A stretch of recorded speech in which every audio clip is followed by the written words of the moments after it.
Pagkatapos ay dinala sa kanya ang mga maliliit na bata upang ipatong niya ang kanyang mga kamay sa kanila at manalangin. Ngunit sinaway sila ng mga alagad. Mahal natin ang ating mga anak at nais nating matiyak na taglay nila ang karunungan mula sa kasulatan habang sila'y humaharap sa mundong ito na puno ng kasamaan.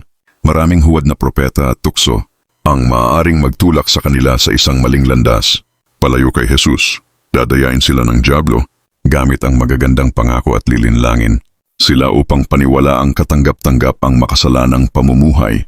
Kailangang ituro natin sa kanila ang pagbabasa ng kasulatan at tulungan silang maunawaan na ang Biblia ang hindi nagkakamaling salita ng Diyos. Dapat nilang maipaliwanag ang katotohanan at maging handang sumaway sa mga huwad na propetang binabaluktot ang salita ng Diyos. Manalangin tayo. Mahal na Ama, gabayan niyo po kami na ituro sa aming mga anak na hanapin ang katotohanan sa kasulatan. Kailangang ihanda namin sila upang makilala ang mga huwad na propetang binabaluktot ang inyong salita. Sa pangalan ni Jesus, Amen.